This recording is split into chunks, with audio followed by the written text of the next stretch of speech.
Assalamualaikum warahmatullahi wabarakatuh. Perkenalkan, nama saya Lita Ratna Palubi dari jurusan Tadris Ilmu Pengetahuan Alam Institut Agama Islam Negeri Ponorogo dengan NIM 2071929. Di sini saya akan mempresentasikan tentang strategi belajar tuntas atau mastery learning untuk memenuhi tugas mata kuliah strategi belajar mengajar. Yang pertama, saya akan menjelaskan mengenai pengertian belajar tuntas. Belajar tuntas merupakan sebuah filsafat tentang kegiatan belajar siswa dan seperangkat teknik implementasi pembelajaran. Metode pembelajaran yang sangat ditekankan dalam belajar tuntas adalah pembelajaran individual, pembelajaran dengan teman, dan bekerja dalam kelompok kecil.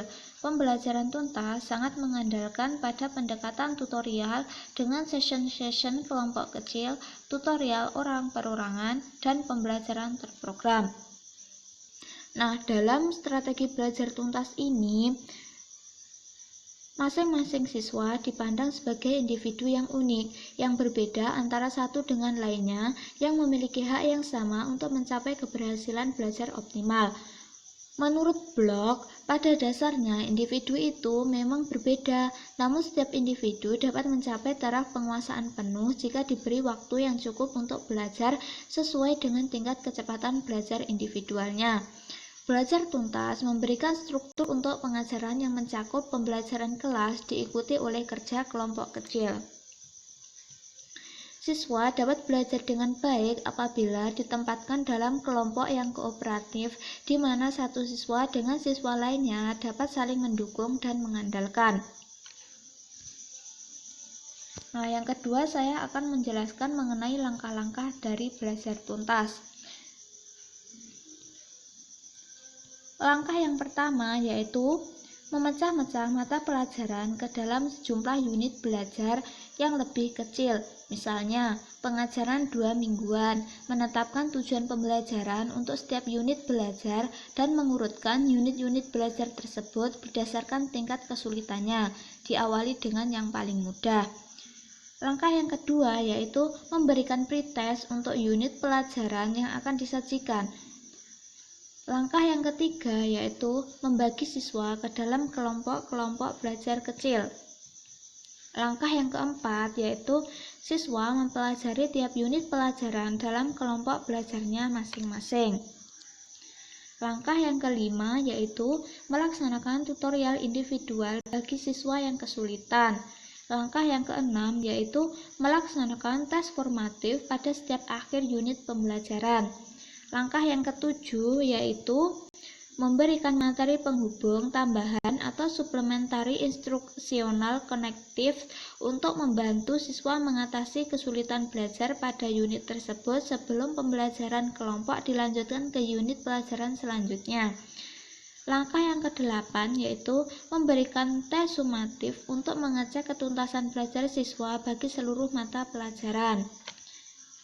Dan langkah yang terakhir yaitu jika pada hasil tes sumatif siswa tidak menunjukkan ketuntasan, maka guru menggunakan strategi-strategi korektif hingga ketuntasan dicapai, seperti menjelaskan kembali bagian mana yang tidak dimengerti oleh siswa. Hal tersebut dilakukan karena jika ada siswa-siswi yang tidak mengerti dengan unit pelajaran tersebut, maka siswa yang lainnya juga tidak akan bisa melanjutkan ke unit berikutnya. Nah, adapun kelebihan dari pembelajaran tuntas, yang pertama yaitu pendekatan ini sejalan dengan pandangan psikologi belajar modern yang berpegang pada prinsip perbedaan individual. Yang kedua yaitu memungkinkan siswa belajar lebih aktif dan memberi kesempatan kepada siswa untuk mengembangkan diri sendiri, memecahkan masalah sendiri dengan proses menemukan dan bekerja sendiri.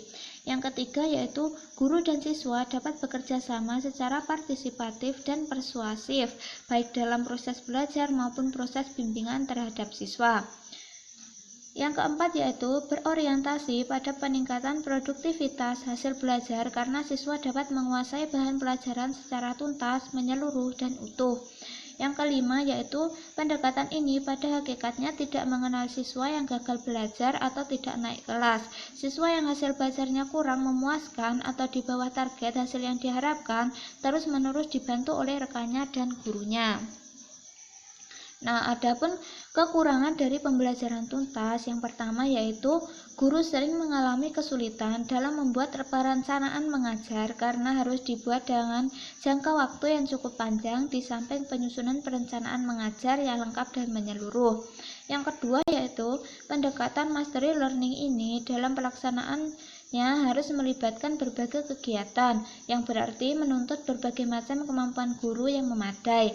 Yang ketiga yaitu guru-guru yang sudah terbiasa melakukan pembelajaran dengan cara-cara yang lama atau konvensional biasanya akan mengalami hambatan untuk melaksanakan pendekatan belajar tuntas ini.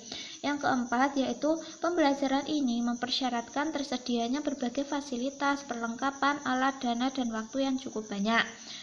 Yang kelima yaitu diberlakukannya sistem ujian seperti EBTA, EBTANAS, UAN yang menuntut penyelenggaraan program pembelajaran pada waktu yang telah ditetapkan dan usaha para siswa untuk menempuh ujian mungkin menjadi salah satu unsur penghambat pelaksanaan belajar tuntas ini.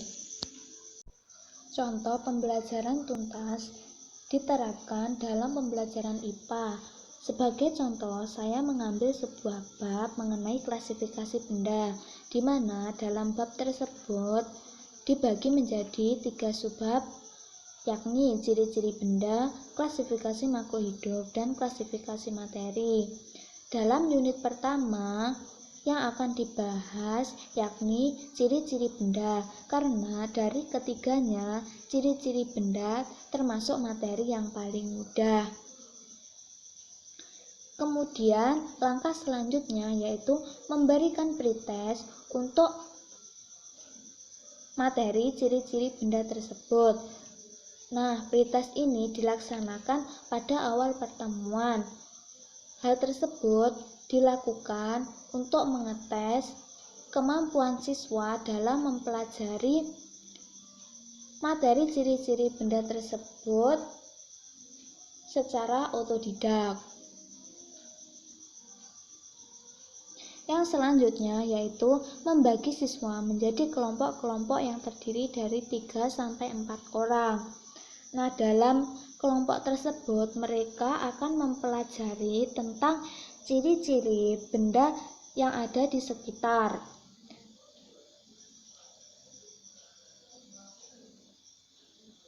Jika ada yang kesulitan memahami materi tentang ciri-ciri benda-benda di sekitar, maka guru akan menjelaskan kepada siswa yang kesulitan tersebut.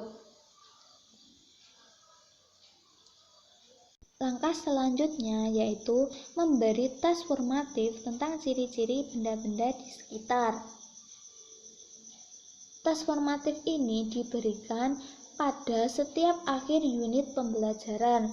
Hal tersebut dimaksudkan untuk mengetes sampai mana kemampuan siswa dalam menerima materi tentang ciri-ciri benda-benda di sekitar tersebut.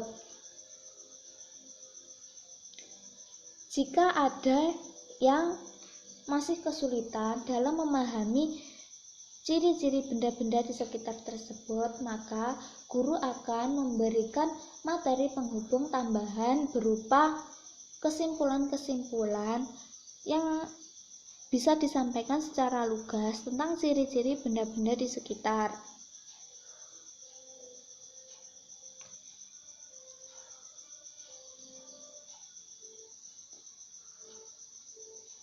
Nah, ke-7 langkah tersebut dilakukan berulang-ulang untuk unit selanjutnya. Ketika 3 subunit tersebut sudah selesai dibahas, maka guru akan memberikan tes sumatif untuk mengecek ketuntasan belajar siswa bagi seluruh mata pelajaran, yang artinya guru akan memberikan tes tentang ketiga subbab yang ada di klasifikasi benda tersebut. Jika pada hasil tes sumatif siswa tidak menunjukkan ketuntasan, maka guru akan menggunakan strategi-strategi korektif hingga ketuntasan dicapai.